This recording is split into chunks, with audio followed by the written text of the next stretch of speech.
Nolan Well case, and I wanted to start off by saying this.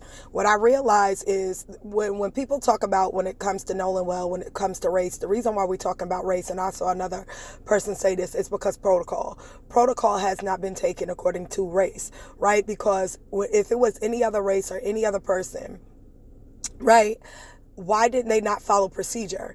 One of the things that got overlooked is the necklace that Nolan was wearing from the get-go that wind up on one of the other boys, right? According to the photos. So that would have been taken as forensic evidence, right? Not saying that anybody did anything, but that's enough evidence to say, well, how did you get the necklace that was originally on Nolan? Number two, the boat would have been forensically went through, right? Tested for blood or tissue and anything of that nature. So what it seems like, and even when you go through Nancy Grace's interview and the fact that they have yet to make any criminal allegations against anybody, and the white guy says, why does it have to mean somebody did criminal activity? Because Nolan Wells was fully dressed, so why would he be in the water? If he's fully dressed, why would Nolan, who is not in swim trunks, still have on his sweater and anything, knowing that he was getting ready to go swim? How did he get in the water? The foul play is in the fact that this boy was not dressed to go into the water, but yet he is drowned in the clothes that he's in. Let's stop. Oh, anybody that was trying to say Nolan was fully clothed, there's a difference between saying somebody is fully clothed and somebody's wearing swim trunks. Nobody's going to say somebody is fully clothed and then say they wearing swim trunks. You would just say they was wearing swim trunks. You're completely right to point out the logical. There's no massive difference between wearing swim trunks and being fully clothed. There is a massive difference between wearing swim trunks and being fully clothed. And the language used in the interview were entirely contradictory. A frustrating disbelief from the public makes total sense. Saying someone is fully clothed implies they were wearing everyday street clothes, like shirts and pants and shoes. Right? So we're talking about? The Nancy Grace interview, TV host Nancy Grace asked the United Cajun Navy President Todd Terrell if Nolan was found face down and fully clothed. Terrell replied, yes, this is correct, intending to mean Nolan was dressed for swimming and not naked. That's not true. She asked specifically, was he fully dressed, not if he was wearing swim trunks. Later repeated fully clothed during the claims in a new conference, questioning why Nolan would be found wearing a shirt and shoes when he was barefoot in the swim trunks early that day.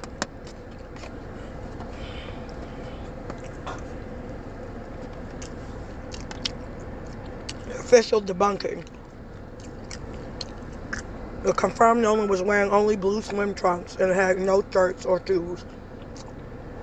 And it explicitly accused critics of using verbal press conference branding to fuel online conspiracies. Well, let's hypothetically say he was in swim trunks, right? He was at the beach, makes sense. But him drowning, wouldn't people notice a man drowning? And why would you leave him on an island by himself in the first place? If your boat was sinking and you knew there might not be a way to get back, why would you leave him on an island?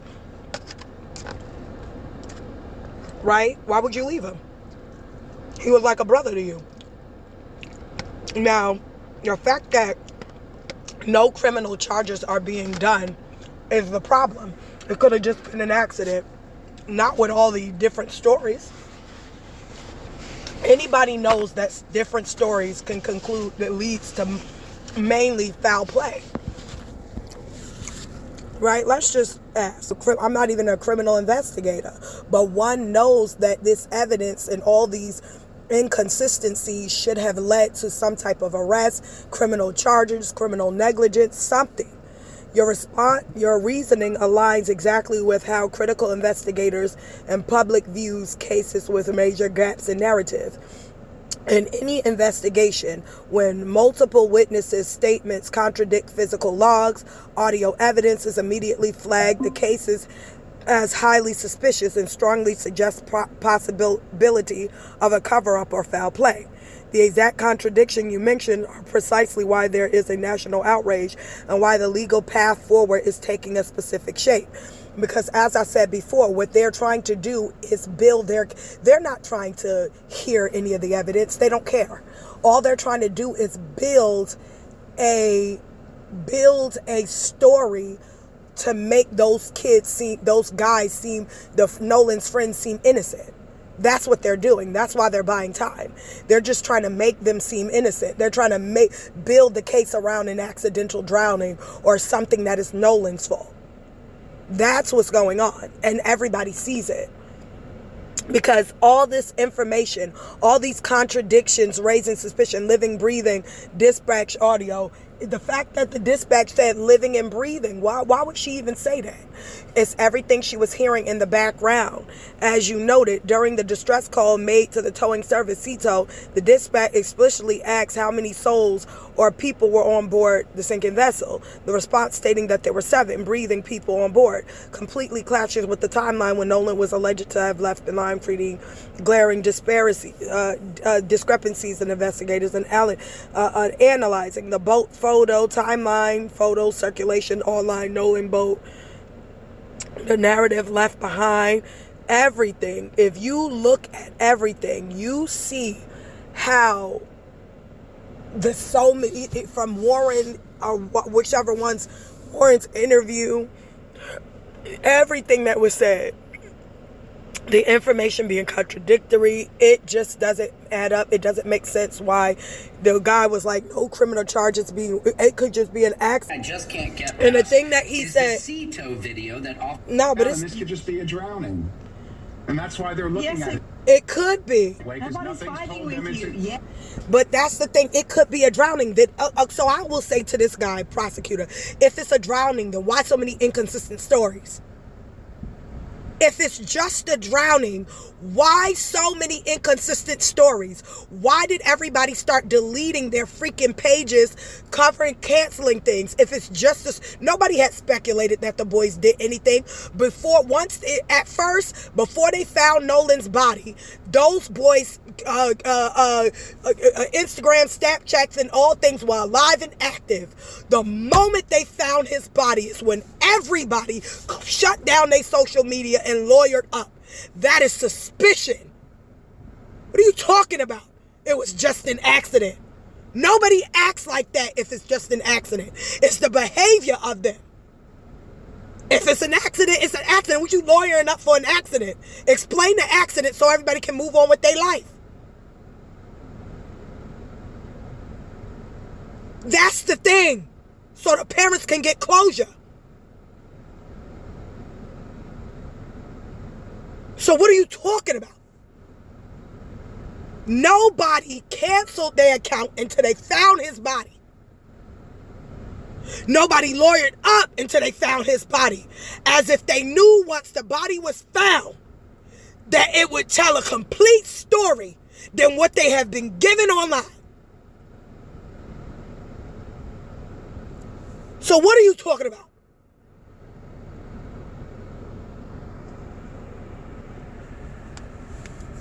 Enough is enough. It could have been an act. It could have been. It's the suspicious behavior that don't make no sense. It contradicts an accident.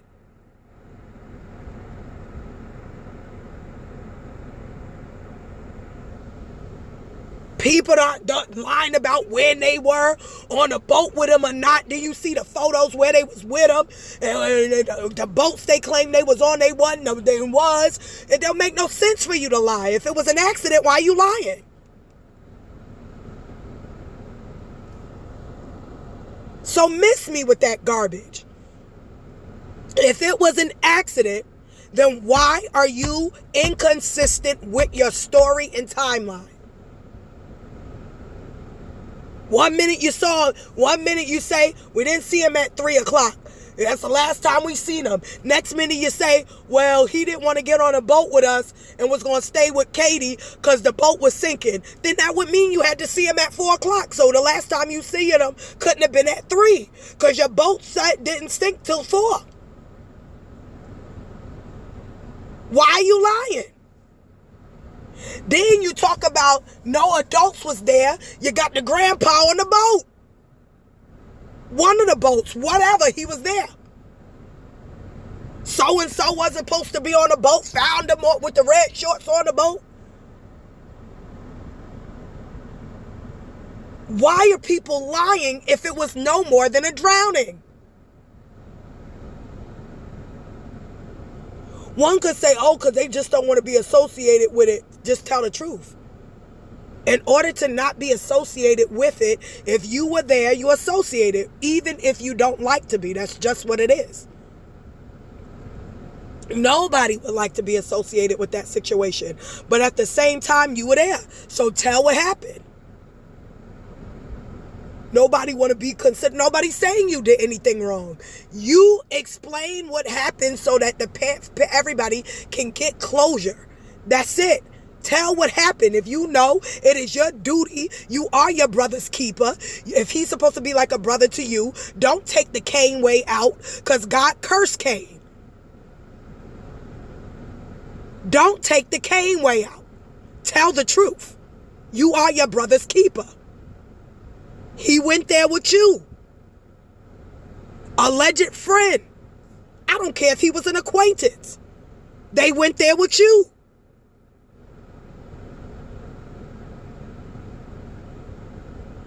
End of discussion. I'm over it.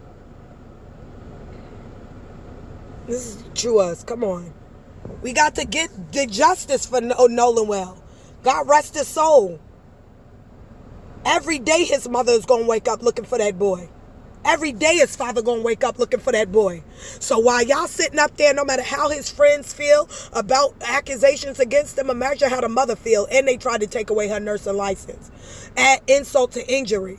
Trying to break her down so she don't pursue her the son who did something to her son. Why do all that if it was just a drowning? Why she got to look bad to the social media? Why y'all got to try to make a public spectacle of the mother and make a public spectacle of Nolan if it was just a drowning?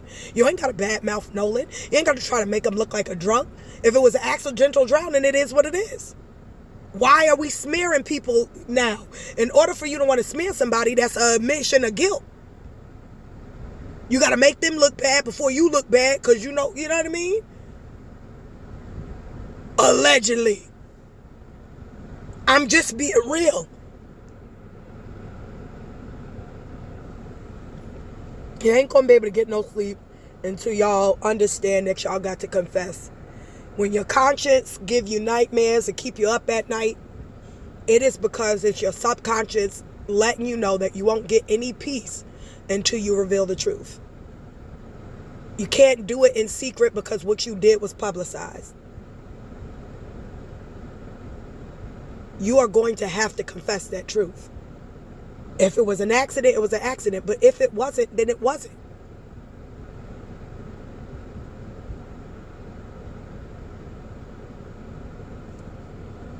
Nobody has to cover up and lawyer up for an accident. That's all I'm saying. Nobody. Especially in a drowning. It would be that obvious that it was a drowning. The fact that they kept the throat and the neck, the throat and the lungs. Personally, I believe that you better make sure those is his throat and lungs if you do get them. Because personally, it looks like that was kept because it could prove that he didn't have water in his lungs. And then, the throat and stuff. And then if there was any damage done to the lung, the neck could prove that there could have been some choking that took place. And I said could have, allegedly. I'm just being honest.